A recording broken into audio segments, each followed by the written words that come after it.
Hi guys! Ngayon buwan nga ay change season na nga dito sa Canada. Ngayong September nga ay fall season na dito o sa ibang tawag itaglagas nga. Nag-uumpisa ang fall season dito mula September hanggang November. Sinyalis na nga yan na malapit na ang winter. Sa mga ganitong buwan nga ay kakailanganin mo talagang magdala ng jacket. Tignan nyo naman yung paligid. Alas 8 na ng gabi na yan pero maliwanag pa nga. Akala ko nung una nung paglabas ko ng trabaho ay mukhang uulan. Balot lang daw ng usok at saka hamog yung paligid. Dahil may ilang parte nga ng Canada na nakakaranas ng mga wildfire. Habang nagbabike nga ako niyan, talaga namang sobrang lamig na ng paligid. Sinyalis na nga na malapit ng winter. Buti nga't dinamihan ko ng pagdala ng jacket. Obvious naman dahil excited nga ako mag-winter dito. Bata pa lang talaga ako gusto ko na makaranas ng snow. First time ko palang umuwi ng ganitong oras. Madalas kasi ang oras ng uwi ko ay alas 5 ng hapon. Sa mga susunod na araw o linggo ay mas lalong gabi na ang uwi ko niyan. Buti na nga lang at maliwanag pa ang paligid. Di ko pa kasi alam kung maliwanag sa gabi yung mga tinatahak ko pagpapasok ako. Habang papalapit nga ang taglamig, lalo nga daw iikli ang oras ng araw kumpara sa gabi.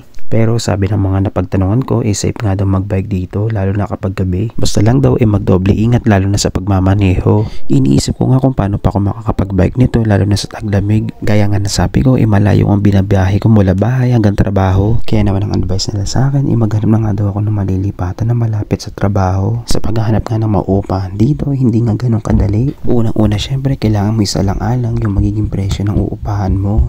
Mahal nga talaga kasi ang paupahan dito lalo na sa Canada.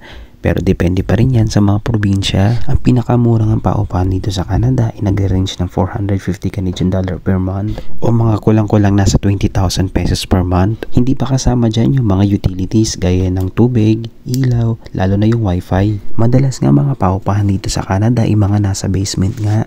Depende pa rin yan sa kwartong uupahan mo kung furnished o unfurnished. Naalala ko tuloy 3 weeks bago ako lumipad talagang nangangarag na ako maghanap ng bahay dito. Mahirap talaga maghanap ng bahay lalo't wala ka pa dito sa Canada. Usually kasi kapag tayo maghanap ng mauupahan, kailangan natin tingnan muna. Buti na nga lang at meron na akong kabatch mula sa agency namin na nauna sa akin. Buti na nga lang at parehas kami ng lugar dito sa Canada.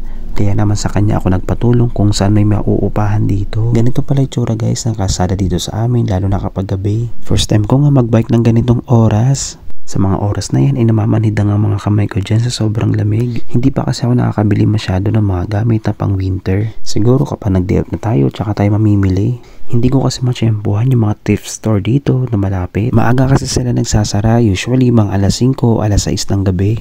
Minsan nga nagtataka pa nga rin ako bakit ang aga nila magsara. Sa bagay, ang mga tao kasi doon sa barin gising kapag gabi.